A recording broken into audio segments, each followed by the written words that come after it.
Hey folks, welcome back. Today we're talking about thermochemistry. We're talking about phase changes. Right, if you remember, when we were talking about thermochemistry in the last podcast, we said it's the study of energy changes in chemical reactions and changes in state. So we are going to talk about changes in state today. So what are the three main phases of matter? Go ahead and pause the video for a second, think about that, come up with the answer. Okay, sure, your three main phases of matter are solid. That was pretty good, Skip. Did that with a mouse. Solid, liquid, and gas, which we also know in water terms as steam. Right? But it's one of the most common gases we think of. We kind of ignore all the gases around us that are air, for example, and we don't think about air being a liquid or air being a solid, but air, oxygen, certainly could be a liquid. We can cool it enough so that it becomes a solid. So there are three phases of matter that we focus on. So let's just think about water, for example. What we're looking for are changes in state. So we have certain words for them. So just as you think about this, what's happening to the ice cubes? What over here is happening to the water? And what is happening here to the water on the outside of the glass? So, as you think about that, what I'd like you to do is, for each of these phase changes, let's say, for example, we have a solid going to a liquid, we call that melting. So I'd like you to pause the video and see if you can come up with the 6 changes in state that are represented by this picture. All right, so go ahead and pause the video and do that.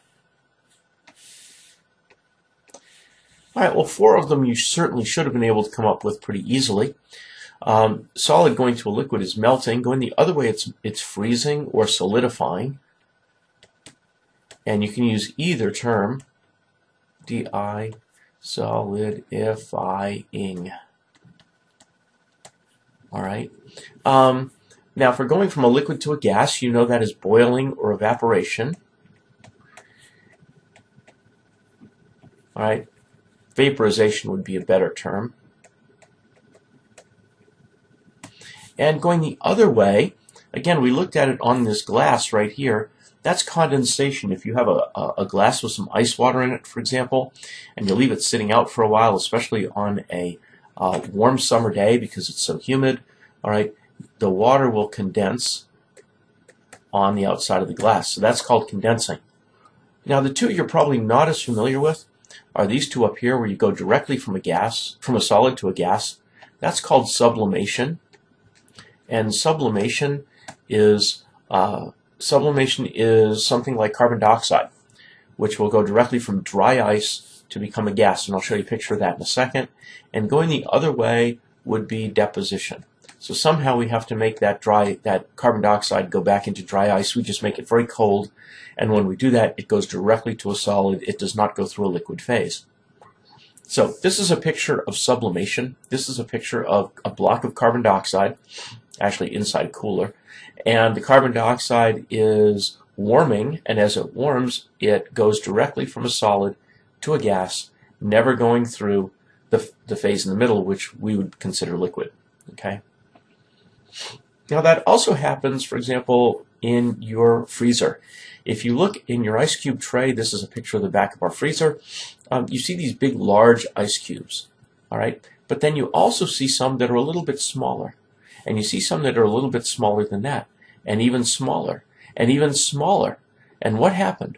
Well, those ice cubes all started out as this size, and they've been sitting on this back deck of the freezer for weeks, months, and as that happens, they eventually get smaller. Why? Because they are subliming. The water molecules that are in the ice are evaporating. They're going directly to a gas, never going through a liquid phase in between. If they did go through a liquid phase, you'd see a puddle of liquid, or they'd be frozen to this the surface here, but they're not. They never go through a liquid phase at all. All right, so a phase diagram shows us the conditions at which a substance exists in a solid, liquid, or a vapor. So here's an example of a phase diagram. Please pause the video, write these down. Make sure you write down all the words that are on there. All right, so what's key here is we have a phase. The blue phase over here is the solid phase, and then this green area is the liquid phase, and then the pink area is the gas phase. And we typically think of something like water, for example, working its way across the phases, going from a solid, eventually at this point changing from a solid to a liquid. That's what happens on this line. It changes from a solid to a liquid, and then it keeps warming up, and then it gets over here, and when it gets over here, it goes from a liquid to a gas. We think of that as boiling, and then we could continue to take that gas and we could heat it up even further. Okay, so this, you'll notice this is the graph of temperature. Right, just kind of thinking about this over here, if you had an ice cube and it was cold in the freezer, it's not sitting right at 0 degrees Celsius or 32 Fahrenheit. It's sitting way below that because the temperature of your freezer is below freezing. Okay. All right. So you need to know all of these terms: melting, freezing, vaporization, condensation, sublimation, deposition. You need to be able to draw this graph based on what it looks like. Now, there are two additional points on here I want to point out. One is called a triple point. And the triple point is where all three phases of the compound are there at the same time. Now, we don't see that very commonly, right? For example, just going back a couple of slides, right? We often see water in the solid and liquid phase at the same time. We call it ice water. It's at 0 degrees Celsius. We look over here, we see boiling water, we see water, and we see steam. So we see both water and steam present at the same time, right? But we rarely see, or in fact, you've probably never seen ice and steam and water all at the same time. All right. So a triple point is where you'd see all three in equilibrium at the same time. Right? We'll talk about that in a few minutes of how to get there. Now, we also have something called a critical point. And the critical point is when you've raised the temperature so high and the pressure so high, there comes a point where this phase differential between liquid and gas really doesn't exist anymore. In other words, the properties of the compound, again, let's say it's water, the properties of the compound become kind of sort of like a gas and kind of sort of like a liquid, but they're really not the way they normally are. So we get to a point where you can't distinguish between these two phases, right? Again, that happens at a point where we typically never see, okay? All right, so let's look at our phase diagram for carbon dioxide, for example. Now, we know carbon dioxide is dry ice, and we think of this typically at our normal pressure. And if we look on the left-hand side, we see pressure, and our normal pressure is 1 atmosphere, or 101.325 kilopascals. So here's our line going across here at 1 atmosphere. All right. Now, there comes a point at which dry ice freezes, but it's going directly from a vapor into a solid, so we call that deposition. That's the deposition term. Right. Now, if we go and we bring the temperature up above negative 78.4, it's going to all be a vapor. So what happens, if we think of that block of dry ice that's subliming, that's changing, the block of dry ice is sitting right here at negative 78.4 degrees Celsius. In other words, if you touch it, you're going to freeze your hand, so you don't touch it. Okay, so the vapor comes off at that point, and we see both solid and a vapor because as it sublimes, it's going directly to a vapor. Now, this triple point, you'll notice, is at 5 atmospheres of pressure, and it's at negative 56 degrees Celsius. So again, if we took this block of dry ice and put it at 5 atmospheres, in other words, under a lot of pressure, 5 times what we would normally see at sea level, all right, which we'd have to do in a lab with some serious compression equipment, at that point, then we could see all 3 phases of this at the same time. Now, if we took it up to 72 atmospheres, now that's really huge. We took it up to 72 atmospheres of pressure, right? Then we could manage to reach a critical point where we get this goofy phase up here where we don't know what it is and what it looks like. Okay? All right, so that's the concept of carbon dioxide. Now, let's look at the phase diagram for water. Now, this is not to scale, but we do want to point out a couple of things. Our pressure over here is in atmospheres, and this is 1 atmosphere. So this is something we are very familiar with. If we go across at 1 atmosphere, which is sea level pressure, we notice that when we hit this line, when we hit the conversion from ice to water, the temperature is 0 degrees Celsius, which is what we'd expect. And when we make the conversion from liquid water to water vapor, i.e. a gas, steam, at that point we are sitting at 100 degrees Celsius, which is what we would expect. Okay, now if we, again, let's look at our triple point for water. Our triple point for water is almost 0 atmospheres. We have to get that pressure way low. The temperature is still right around what we would consider freezing or 0 degrees Celsius, but the pressure has to be really low to get to the triple point. And to get at the critical point, we have to be at 218 pounds per square inch, at 218 atmospheres, which is 218 times the pressure at sea level, which would crush us instantly. And we'd have to be at 374 degrees Celsius, which is very hot, and then we could actually reach a critical point.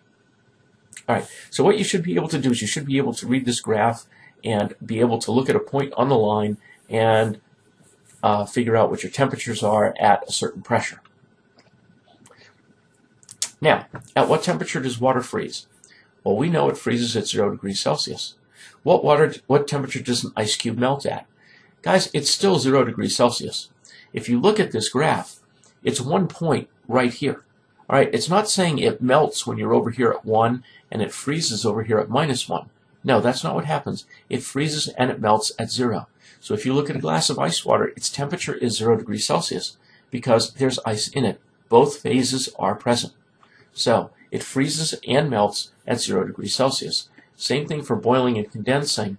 It boils and freezes boils and condenses at 100 degrees Celsius. Not 101, not 102, not 99, but at 100 at standard pressure, at 1 atmosphere of pressure. Right? Now, can we change those? Sure we can. So, for example, if we want this stuff to boil at a higher temperature, like here, well, what do we have to do? We have to put it at a higher pressure. So maybe we put it at 5 atmospheres of pressure or 10 atmospheres of pressure or even 2 atmospheres of pressure. It's not going to boil at 100 degrees Celsius anymore. It's going to boil at higher. And we've talked in the last podcast about how water will boil at a lower temperature if the pressure is less. Remember, we did that in our last podcast. So that's what this graph shows us. Now, as a water is compressed, it becomes a liquid, not a solid. And that's very important because if you go down to the Marianas Trench and you specifically go here, which is over a mile deep, right? The pressure on the water pressure that's on top of you is like 1,000 times what it is up here in the air, right? So as a result, that is a huge amount of pressure that they're talking about down there. And if water, when it compressed, turned into a solid, then we'd have ice at the bottom of the ocean. But we don't. We have liquids. Okay? Same thing is true for ice skaters. When ice skaters are skating, there's a very small part of their blade, only a little bit of the blade, that actually touches the ice. And the blade is shaped like this. You'll notice the shape of the blade. And so this tiny little edge is actually touching the ice. And it causes the ice to turn to water for a moment in time while there's all that pressure on it. And as a result, the skaters can glide over the ice much easier because it turns into water. So as you have, let's say you have ice here, and that's what they're skating on, but you increase the pressure all the way to here. When you increase the pressure, in fact, they increase the pressure higher than that, your pressure actually goes up to about here.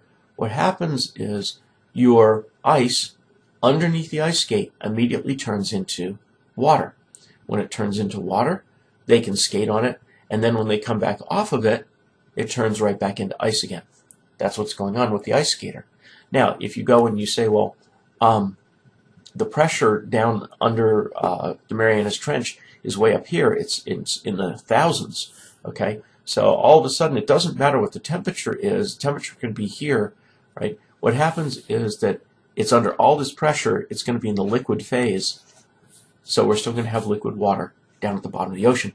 That's very important because if you look at carbon dioxide, if you add the pressure to it, you become a solid, right? So that would be a problem if water was carbon dioxide instead of water. Obviously, it's not, but because this line in water goes backwards, see if we notice the line goes backwards, it's a negative slope instead of a positive slope. As a result, the ice turns into water when it's under pressure. Now, there are other things that you should be aware of. phase diagrams don't always tell a full story. Sometimes when you take lava, for example, and you solidify it, depending upon the speed at which you solidify it and the temperature at which you solidify it, different things happen. And that's true for a number of compounds. So we have a word you should write down. Pause the video, write this down. This is an allotrope. An allotrope is one of two or more different molecular forms of an element in the same physical state. So let me give you an example. All right, if we look at phosphorus, phosphorus is P. All right, phosphorus is just the element P. But phosphorus atoms will line up in different forms. For example, they can line up in this form that you see here, all right, or they can line up in this orientation, and there are actually other orientations they can line up with as well. So as a result, when you look at pure phosphorus, it can look different. We call this white phosphorus because of just it looks white, and then we call this over here black phosphorus, and we've got red phosphorus. We've got different, they look different, but they're still all just pure phosphorus. And the reason they look different is because of just the way the atoms have arranged themselves in nature. There are others, things like oxygen versus ozone. Oxygen is O2. And if you ever go out after a lightning storm and you smell a very strange, almost sweet, fresh smell, that's ozone. When you smell an electrical fire, that's ozone. There are many varieties of sulfur. I can't even go into that. There are many, many, many ones. But something that you're more familiar with is something like carbon. If we take graphite, graphite is what you find in pencil lead. It's sheets of carbon atoms, all one on top of the other. So when you go and you take your pencil and you pull it across the paper, right, it leaves a trail of graphite behind it. Whereas a diamond is very, very hard. You do that against a piece of paper and nothing happens. Well, a piece of paper may be cut, but in a diamond, the atoms go and line up completely differently than they do when you're talking about graphite. And these are allotropes of carbon. Carbon has a very interesting phase diagram. So if you look at this, if you want to turn graphite into a diamond, what do you have to do? Well, clearly you have to put it under a whole lot of pressure to turn it into a diamond. And your temperature can be anywhere from 0 degrees Kelvin all the way up to about 4,000 degrees Kelvin when you're turning it into a diamond. Right? Now you make it too hot and it's going to turn into a liquid. Right? And you lower the pressure and it's going to become a vapor. Really? Carbon vapor? Sure, it's possible, but look at that temperature, 4,000 degrees Kelvin. That's really, really, really hot. Okay? But you want to change graphite into a diamond, you just put it under a huge amount of pressure and it will turn into a diamond because all of the atoms will line up in the right way. And in fact, they do make synthetic diamonds, and that's exactly the way they do it. Now, they've also found with carbon that they can turn it into a ball of carbon atoms, 60 of them, actually, and Buckminster Fuller figured this out, and so this is called Buckminster Fullerene, and he's turned these into, it's still just pure carbon, right, but they're molecules made up of pure carbon. So there are a number of allotropes and a number of different elements we can do this with. Now you should also write down amorphous solids with this description, so pause the video and do that. So amorphous solids are solids that lack an ordered internal structure. They're random in the way the atoms are organized. So if we think of sodium chloride, for example, an ionic substance, sodium chloride, the atoms all line up in this nice little crystal lattice work, and they look very pretty. And when you look at a salt crystal, it is a very nice square or rectangular shape. But when you look at other things like obsidian, for example, obsidian comes out of volcanoes. Or if you look at glass, these are not nicely ordered atoms or molecules. These are molecules that just arrange themselves in some random order. And that's why you get kind of a face here, but it's not flat. And then you get other ones, and they have all sorts of different orientations to them. Same thing is true with glass. So these are called amorphous solids. So you need to write that down. All right. That is it, folks. Do the worksheet. See us in class. If you have questions, have a great day. Take care. Bye-bye.